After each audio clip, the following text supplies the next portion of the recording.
Okay, so in the last class, I discussed about tragedy, its origin, and its some brief idea. So the definition of proper definition of tragedy was given by Aristotle, Arastu, जिसे हिंदी में कहते हैं Aristotle. Okay, Aristotle has given the proper definition of tragedy in his book Poetics. ये book है, if you want to see you can see it. ठीक है, this book contains total 26 chapter. Online book available है, free में PDF है इसका, आप download कर सकते हैं. ठीक है, 35-40 पेज का है, आई थिंक 34 पेज है. उसको आप डाउनलोड करके पढ़ सकते हैं, देख सकते हैं. So in this book he has given proper definition of tragedy. Okay, according to him tragedy is an imitation. Basically इससे पहले जो अरिस्टोटल थे, इनके जो गुरु थे Plato. Okay, Plato, he gave one theory on literary criticism, that is theory of imitation. Theory of imitation.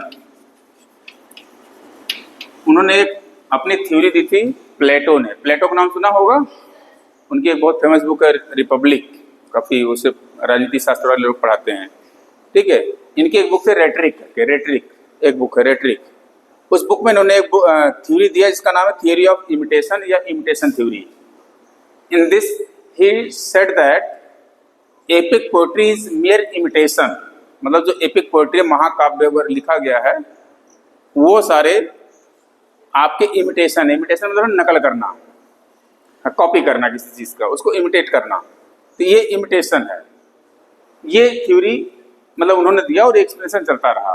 Aristotle ने इसी चीज़ को यहाँ पे एक्सप्लेन किया और अलग तरीके से इलोबरेट किया. ठीक है, इनकी ही बात को इन्होंने अरिस्टोटल ने कुछ प्रश्नों के जवाब दिया इस बुक में और कुछ के सही इंटरप्रिटेशन दिया.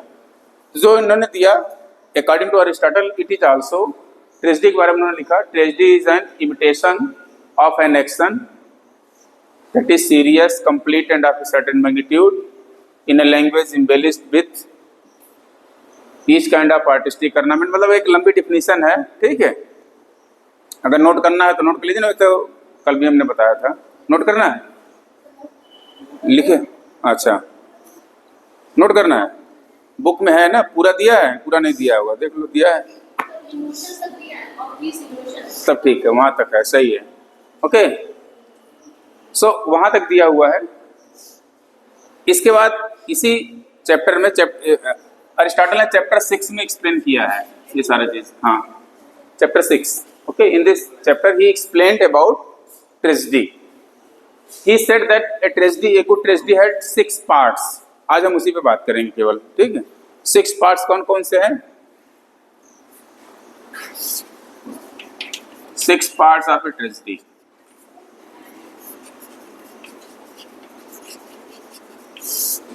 First is plot, character, thought, Dickson,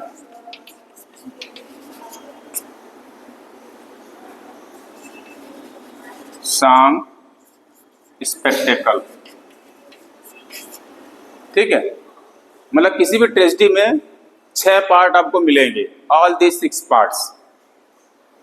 so first is plot, character, thought, diction, song, spectacle. ठीक है, ये 6 पार्ट को हम एक्सप्लेन करते हैं easily. So what is plot?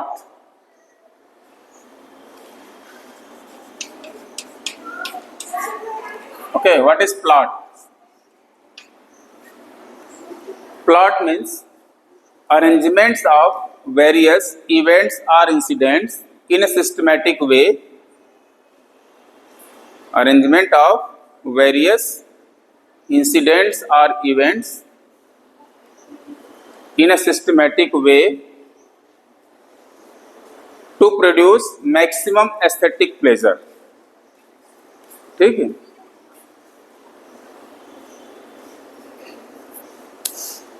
to produce maximum aesthetic pleasure.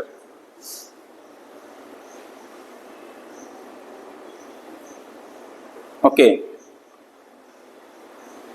आप देखे होंगे कि जो अरेंजमेंट है, यानी इसकी क्या मीनिंग है कि प्लॉट का, it is arrangement of various events or incident in a systematic way to produce maximum aesthetic pleasure, यानी जो ऑडियंस है उसको अधिक से अधिक आनंद की अनुभूति हो, उसके लिए किस घटना को पहले रखना है, किसको बाद में रखना है, ये सारा जो अरेंजमेंट किया गया है या इसी को अरेंज करने की जो विधि है या इस सिस्टम को हम क्या कहते हैं, plot.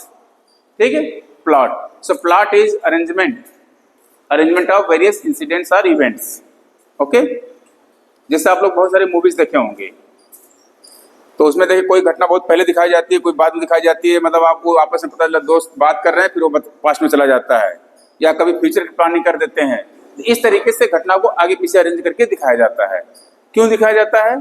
To give maximum aesthetic pleasure, यानी देखने के बाद ऑडियंस को एक अच्छा खुशी फील हो, उसी के लिए अरेंज किया जाता है। ठीक है, so plot is arrangement, here arrangement. Next is plot. अब इसमें एक ध्यान से देखेंगे तो प्लॉट दो तरीके का मिलेगा, एक सिंपल प्लॉट और दूसरा complex. Okay, simple plot and complex plot. In simple plot all the events are arranged serially, मतलब जो घटना पहले हुई उसको पहले, फिर जो उसके बाद, यानी कंसेक्यूटिवली एक एक घटना को अरेंज किया जाएगा, वो सिंपल प्लॉट होगा। जैसे अगर आपको बोला जाए कि आप घर से चले यहाँ तक या पूरे दिन की दिनचर्या को प्लॉट कीजिए, तो आप दो तरीके से कर सकते हैं। एकदम एक स्टाइल होगा कि घर से निकले 9 बजे, हम उसको लेकर के अब तक नरेट कीजिए। एक होगा बीच बीच की घटना बताते चले गए, ठीक है, और सब आगे पीछे बताया। तो दो तरीके से अरेंज किया जा सकता है। तो इसी को कहा गया सिंपल और लीनियर प्लॉट और कॉम्प्लेक्स। ठीक है, simple plot and complex plot. Complex में क्या होगा, सारी घटनाओं को जिग जैग वे में अरेंज किया जाएगा, कोई घटना पहले होगी कोई बाद में होगी, इस तरीके से। ठीक है, इसको अरेंज करने के लिए 2-3 टेक्निक होती है, जिसको कहते हैं एक तो फोर शैडोइंग, एक होता है फ्लैशबैक, ठीक है, एक है प्रेजेंट में। फोर शैडोइंग मतलब है कि कोई घटना हुई नहीं है लेकिन आप फ्यूचर के लिए प्लान कर लिए, फोर शैडो कर रहे हैं उस चीज को। एक होता है फ्लैशबैक, आप प्रेजेंट में तो हैं, बात कर रहे हैं, लेकिन आप घटना बता रहे हैं पास्ट की। अब बहुत सारे मूवीज में देखे होंगे, वो पास्ट में चला जाता है, उस घटना को जिक्र करता है, फिर बाद में पता चला प्रेजेंट में है। ठीक है, सो इस तरीके से इस टेक्निक को कहते हैं हम फ्लैशबैक। फोर शैडोइंग, फ्यूचर की घटना को सोच लेना। ठीक, जैसे आप लोग प्लानिंग कर लिए होंगे 4 साल 5 साल आगे हम क्या होंगे या क्या करेंगे, ठीक है, और कुछ घटनाएं प्रेजेंट में अरेंज होंगी। तो इस तरीके से इनको अरेंज किया जाता है सारे को। इसमें ऐसा कुछ नहीं है इन सब का यूज, ये घटना सीधे एक क्रम में बढ़ती चली जाएगी, यानी पहली घटना दूसरी घटना ऐसे ऐसे ऐसे बढ़ती चली जाएगी एक क्रम में। ये सिंपल प्लॉट होगा। सो these are the two methods through which we can arrange the plot incidents. I hope clear a plot. Next is character.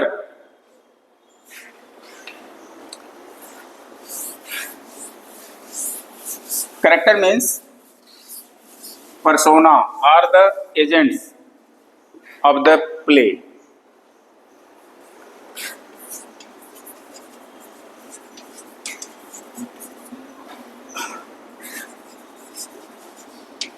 Agents और पर्सोना, ठीक है, मतलब जो उसमें मेंबर्स काम कर रहे हैं, पर्सन्स, ठीक है, जो ड्रामा है, ड्रामा के अंदर कितने पार्टिसिपेंट हैं, सारे को हम एक साथ अगर कहेंगे तो उनको कैरेक्टर कहेंगे। ठीक है, लेकिन यहाँ पे जो कैरेक्टर का मीनिंग है अरिस्टोटल के अनुसार, पात्र तो होगा ही तभी तो है भाई, it is a मियर imitation of an action, और एक्शन कोई तो करेगा, ठीक है, ह्यूमन बीइंग होगा या जो भी होगा उसका करेगा। उस एक्शन को इमिटेट करने के लिए जो इंसान है वहां पे, यानी जो इंसान जो एक्शन कर रहा है, उसी को हम यहाँ पे कैरेक्टर कहेंगे। बट वो केवल एक इंसान नहीं होगा, सिर्फ सिंपल एक ह्यूमन बीइंग। उस ह्यूमन बीइंग के साथ बहुत सारे एसोसिएटेड उसके एट्रीब्यूट्स होंगे, उसके वर्चूज होंगे, उसके फ्लॉज होंगे, ठीक है, यानी उसके कुछ अच्छाइयाँ बुराई उसके साथ जुड़ी होगी, ठीक है। तो उन अच्छाइयों बुराइयों को जोड़ करके एक साथ जब हम देखेंगे तब हम उसको कैरेक्टर कहेंगे यहाँ पे, ठीक है। यानी चरित्र एक नाउन के रूप में भी है और एक उसके एट्रीब्यूट्स के रूप में भी है वहाँ पे, ठीक है। नहीं जो है जो कैरेक्टर है, कैरेक्टर मतलब है ascribing his qualities virtues and flaws, उसके साथ जोड़ करके तब हम उसको देखेंगे कैरेक्टर के रूप में। नहीं क्लियर है? हो गया ना? नहीं समझ में आया? अरे भाई जैसे आप अगर सचिन तेंदुलकर का नाम लेते हैं क्रिकेट में तो आपके अंदर क्या फीलिंग आती है? क्या इंग्लैंड, अरे प्लेयर तो है ही है, प्लेयर सिंपल कैरेक्टर हो गया, लेकिन अगर हम सचिन तेंदुलकर वर्ड यूज करते हैं तो क्या आता है? यस, कि बहुत बहुत बड़े बैट्समैन रहे हैं, यानी बैटिंग उनकी एक एट्रीब्यूट हो गई, क्वालिटी हो गई, वो जुड़ गया उनके साथ, ऑटोमेटिकली जुड़ गया ना। तो यहां पर भी वैसे ही है, कैरेक्टर का मतलब सिर्फ इंसान खड़ा कर देना नहीं, इंसान उस इंसान से, पर्टिकुलर इंसान से जुड़ी हुई उसकी हाँ सारे एट्रीब्यूट्स, वो अच्छी भी हो सकती है बुरी भी हो सकती हैं, ठीक है, सारे गुड क्वालिटीज एंड सारे फ्लॉज, सारा associated together, that is called here as character, ठीक है। जितने पात्र होंगे ड्रामा में सबका कुछ न कुछ तो होगा ही एट्रीब्यूट्स, तो वो सारे को जोड़ करके तब हम उसको देखेंगे कैरेक्टर, ठीक है। Again character is of two types, कोई बता सकता है?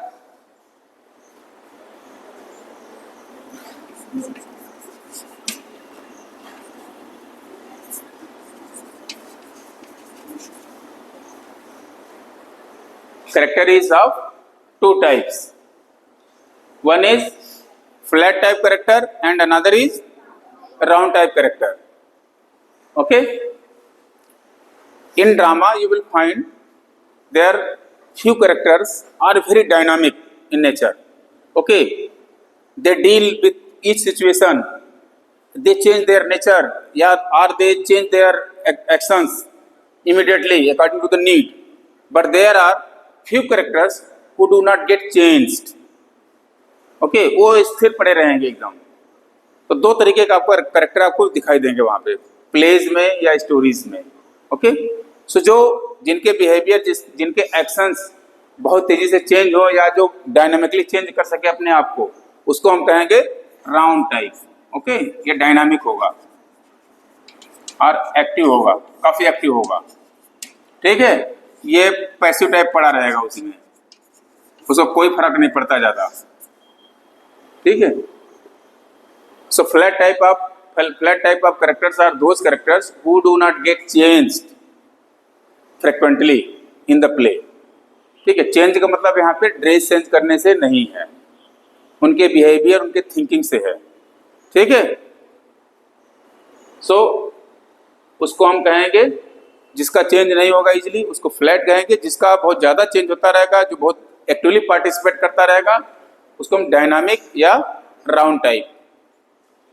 I hope clear? So plot clear हो गया और कैरेक्टर क्लियर हो गया, ठीक है। Next is thought.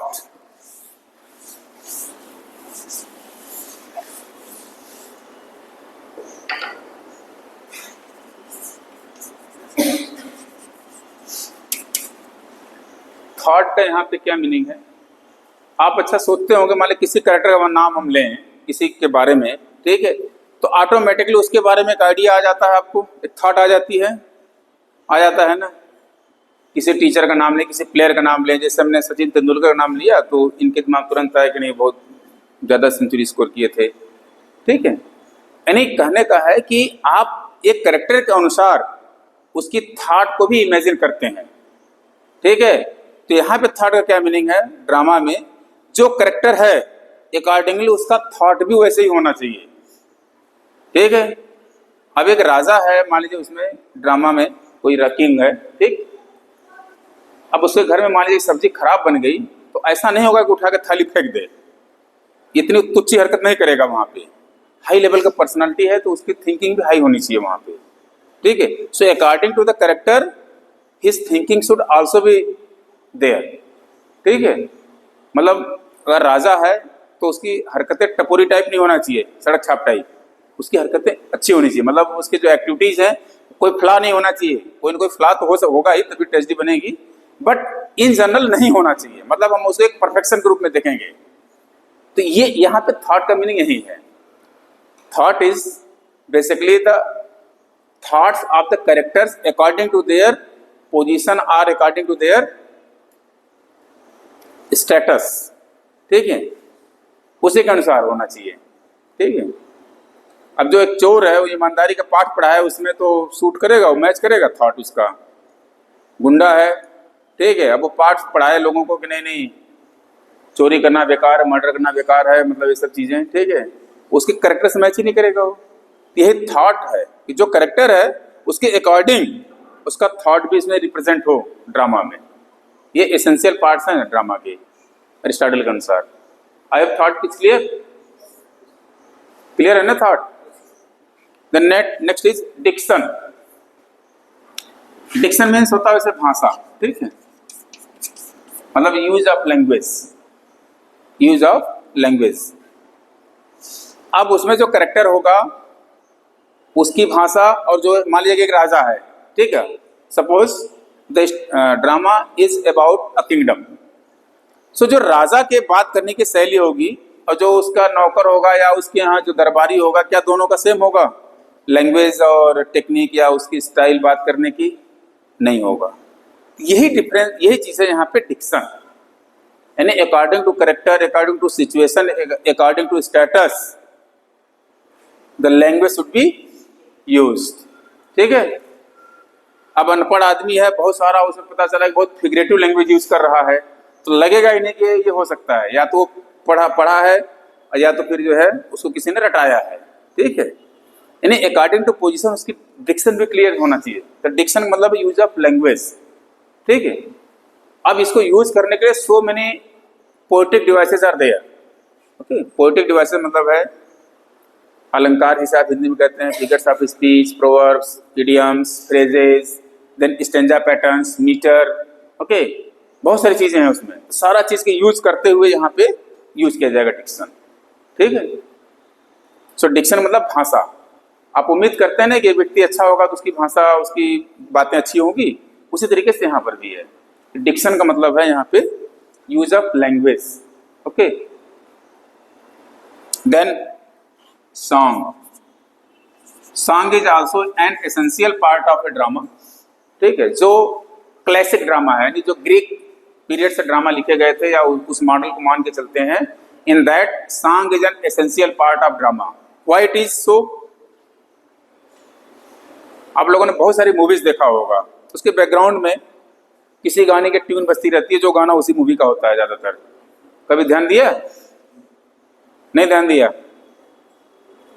दिया होगा बट गौर नहीं किया होगा, ठीक है।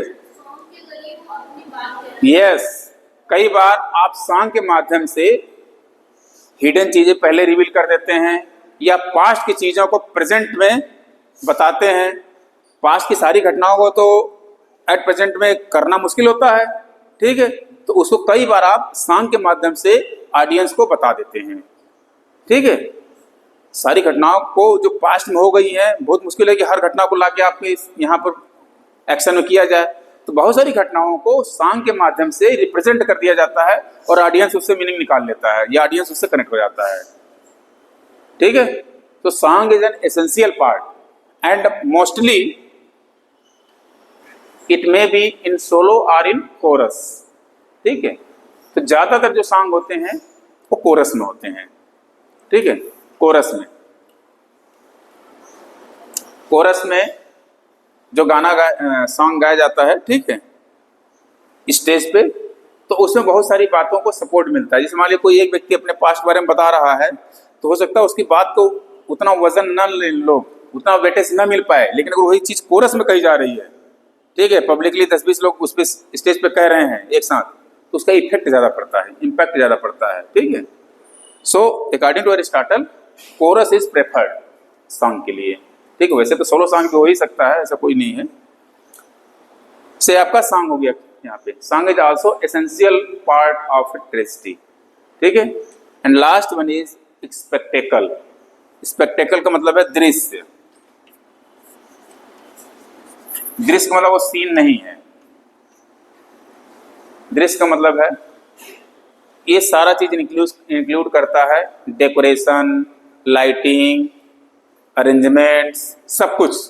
ठीक है, पर्दे का गिरना, उठना, हटाना, दाएं बाएं कुर्सी रखना, ठीक है, सारा कुछ स्पेक्टेकल। मान लीजिए कि राजा के राज दरबार का सीन दिखाया जा रहा है, ठीक है, और पीछे जो पर्दा लगा हुआ है, ठीक है, वो किसी जंगल का लगा हो और ऑडियंस बोल रहा महाराज की जय हो, आपके दरबार में आज हम पहली बार पधारे हैं, तो ऑडियंस कनेक्ट हो पाएगा? ठीक से नहीं हो पाएगा। क्यों?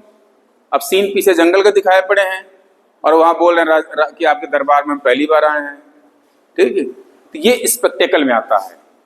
अब वहां पे थंडरिंग का सीन है, ठीक है, रात का समय दिखाया जा रहा है, घनघोर अंधेरा है, बारिश हो रही है, थंडर आ रहा है, तो थंडर कहीं तो बजाएंगे, लाइट चमकाएंगे, बिजली चमकाएंगे, तभी तो इफेक्ट आएगा। ये सारा चीज आपका स्पेक्टेकल में आता है, ठीक है। यानी according to situation the visual of the stage should be matching. According to situation जो विजुअल्स है स्टेज के वो मैच करना चाहिए। अगर नहीं मैच कर रहा है तो स्पेक्टेकल सही नहीं होगा। इसमें आपका सेटिंग आ जाएगा। सेटिंग का मतलब वही चीज जो बैकग्राउंड सेटिंग करना है, सारा कुछ, ठीक है, वहाँ का इन्वायरमेंटल सेटिंग है, जो सारा चीज आ जाएगा आपका सेटिंग। देन इसी में थंडरिंग आ जाएगा, लाइटिंग आ जाएगा, ड्रेस आ जाएगा, ड्रेस, मेकअप आ जाएगा, ठीक है, ये सारा चीज स्पेक्टेकल का पार्ट है, ठीक है।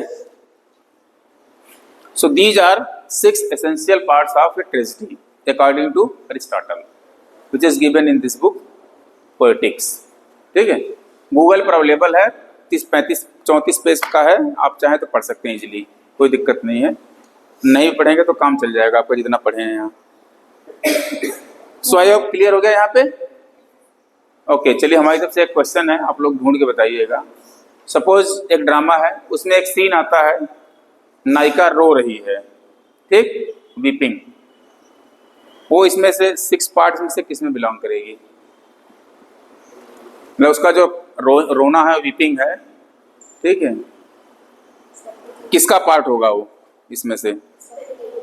हाँ, स्पेक्टेकल का पार्ट है। गुड, ठीक है, रोने का सीन है तो उसको रोना है वहां पे और वैसा फील आना चाहिए कि हाँ रो रहा है, ठीक है, ये स्पेक्टेकल का पार्ट है, ठीक है। इसी में आपका थंडर आ जाएगा, इसी में आपका लाइटिंग आ जाएगा, इसके में बहुत सारे अरेंजमेंट आ जाएंगे जो वहाँ पे ज़रूरत है, ठीक है। किसी शिप का सीन है तो एक शिप का एक मॉडल दिखाया जाएगा वहाँ पे, वो धोती वगैरह से बना देते हैं सब, ठीक है, इस तरीके से दिखाया जाता है, तो सारा कुछ स्पेक्टेकल का है। So spectacle is also equally important to give the visual effects. जो विजुअल इफेक्ट देना है, ये अगर आपका सही नहीं रहेगा तो आपको ऑडियंस को अच्छा नहीं लगेगा वहाँ पे, ठीक है। इसी तरीके से सेम है, करेक्टर का है, पात्र है, उसमें करेक्टर का करेक्टराइजेशन अच्छा होना चाहिए। करेक्टर का करेक्टराइजेशन का मतलब है, मान लीजिए कि इसमें से अच्छा कोई रामलीला देखा है, सुने हैं रामलीला? राम के बारे में उसमें पूरी कहानी दिखाई जाती है, पूरा रामायण वाली, ठीक है। अब मान लीजिए उसमें रावण का सीन है, ठीक, अब रावण किसी को बना दिया जाए 4.5 फुट के आदमी को, 45 किलो वजन हो, तो क्या ऑडियंस के अंदर उसको देख करके रावण वाली फीलिंग आएगी कि नहीं ये रावण है? नहीं आएगी, ठीक। अब गब्बर सिंह ठाकुर का सीन दिखाना हो उसमें, और उसमें सीन दिखाया जाए 45 किलो का आदमी है, हाइट 4.5 फीट या 5 फीट है, और उसको बोला जाए गब्बर सिंह ठाकुर है, ऑडियंस के अंदर आएगा ही नहीं वैसा। तो यह करेक्टर का करेक्टराइजेशन भी अच्छा होना चाहिए वहाँ पे, यानी जो करेक्टर का जो रोल है उसके अकॉर्डिंग वो फिजिकली, उसका फिजिकल अपीयरेंस भी वैसा सूट करना चाहिए, मैच करना चाहिए, ठीक है। ये सारा चीज करेक्टर के करेक्टराइजेशन में भी आता है, ठीक है। कुछ पार्ट करेक्टराइजेशन में और कुछ पार्ट स्पेक्टेकल में, ठीक है। बिल्कुल बिल्कुल बिल्कुल मैच करना चाहिए, ठीक है। अब आपको गब्बर सिंह डाकू दिखाना है तो थोड़े इसके बाल बिखरे होने चाहिए, मूछें मोटी मोटी हो, आंखें वो वाली क्या बोलते हैं बड़ी वाली जो लाल लाल दिखती हैं वैसे होना चाहिए, तभी तो ऑडियंस को लगेगा कि हाँ ये गुंडा होगा। है अब एकदम संत टाइप, वो तिलक लगाए हो, एकदम शांत आदमी हो तो फील होगा कि नहीं ये गुंडा है। वो भेष बना के कहीं वो एक्शन में करो अलग बात है, लेकिन एक फिजिकल जो अपीयरेंस है वो मैच करना चाहिए। ठीक है, तो ये सारी क्वालिटीज हैं कि ये सारी जरूरतें हैं किसी भी ट्रेजेडी के लिए। So a tragedy can be analysed on these 6 parts, ये 6 एसेंशियल पार्ट्स है ट्रेजेडी के लिए। ठीक है।